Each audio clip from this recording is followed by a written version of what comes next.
सोनकादिक ऋषि कहते हैं, यह घोरे कलो प्रायो जीवस्या सुरताम गता। इस घोर कलिकाल में जीव की मुक्ति कैसे हो? तो सूत जी कहते हैं कि ऋषियों, मैं आपको एक बड़ा सुंदर प्रसंग सुनाता हूं, क्योंकि आपने जो प्रश्न मुझसे किए हैं उन सभी प्रश्नों का एकमात्र उत्तर है श्रीमद् भागवत की कथा।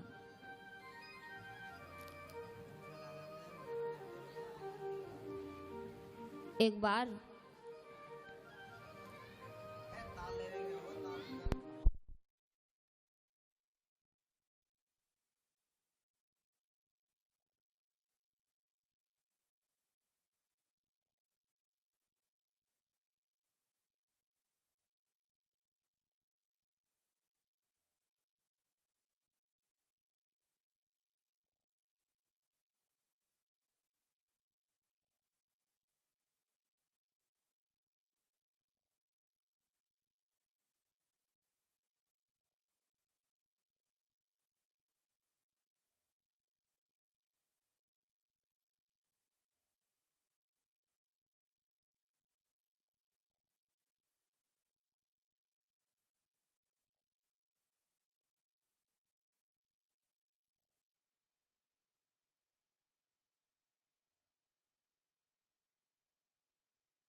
बोली वृंदावन विहारी लाल की जय हो।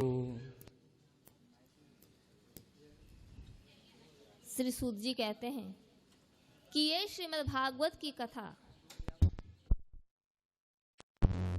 सनत कुमारों ने श्री नारद जी को सुनाई।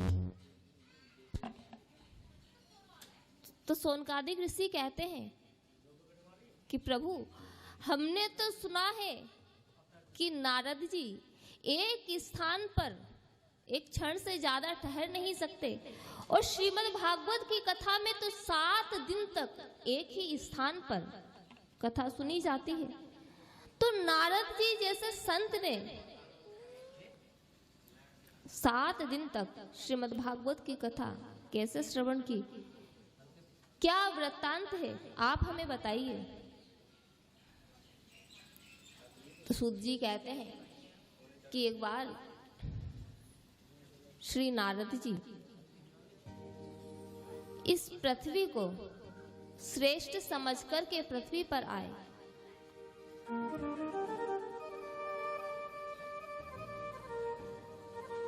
कहते हैं कि नारद जी ने सोचा कि इस पृथ्वी का बड़ा विशेष महत्व है। भगवान ने इस धरती पर सगुण साकार रूप में जन्म लिया है, तो मैं जाकर के इस पृथ्वी का दर्शन करूं, विचरण करूं, भगवान के भक्तों से मिलूं।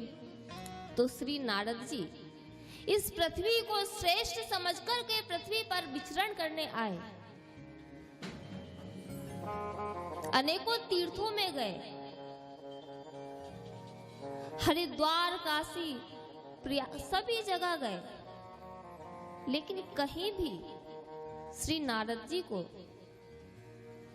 शांति नहीं मिली। देखते हैं कि अधर्म के सहायक कलयुग ने इस सारी पृथ्वी को घेर रखा है। हर जगह पाखंड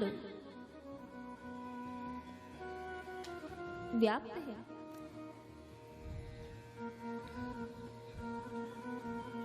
तो श्री नारद जी इस पृथ्वी पर विचरण करते हैं, मन बड़ा उदास है कि क्या ये वही पृथ्वी है जहां मेरे प्रभु स्वयं अवतार लेकर के आए हैं। नारद जी के मन में बड़ा कष्ट है। अनेकों तीर्थों में गए लेकिन कहीं मन की शांति नहीं मिली। फिर नारद जी ने सोचा, चलो मैं श्री वृंदावन धाम चलता हूँ। श्री वृंदावन तो मेरे प्रभु की क्रीड़ा स्थली है। कहते हैं कि वहां के तो कण कण में मेरे प्रभु निवास करते हैं। तो नारद जी श्री वृंदावन धाम में आए। जब वृंदावन धाम में मेरे नारद जी ने प्रवेश किया तो देखते हैं श्री यमुना जी के किनारे एक बड़ी सुंदर स्त्री है।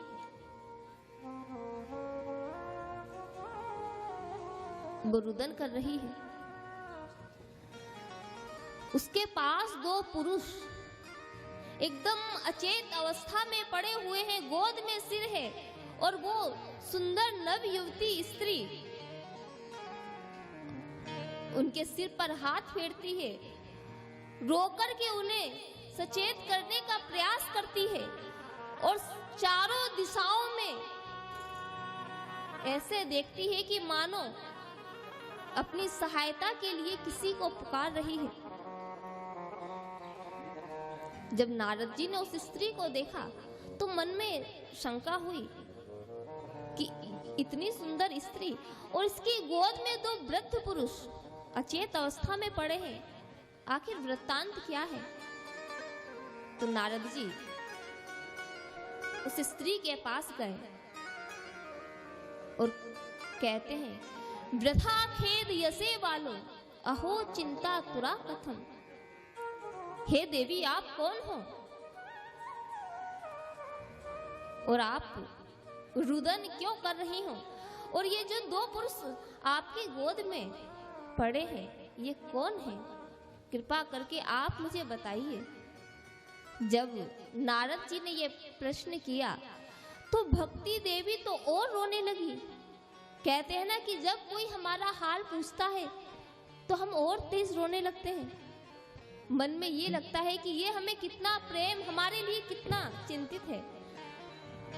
तो वो स्त्री बड़ी तेज तेज रुदन करने लगी और हाथ जोड़ करके कहती है कि हे प्रभु,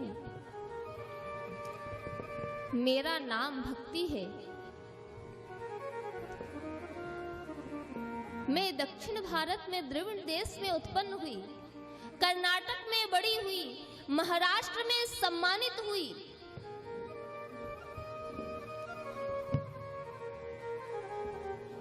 लेकिन जब मैं श्री वृंदावन धाम आई तो ये जो दो पुरुष मेरी गोद में लेटे हैं, ये कोई और नहीं, ये मेरे पुत्र हैं, ज्ञान और वैराग्य। अब आप ही बताइए नारद जी, लोग क्या कहेंगे कि माता तो जवान तरुणी है और पुत्र देखो वृद्ध है। तो यही मेरी चिंता का कारण है। आप संत हो और संत कृपा कर दे तो कोई भी कार्य असंभव नहीं है। आप ऐसी कृपा कीजिए कि मेरे पुत्रों का बुढ़ापा दूर हो जाए, इन्हें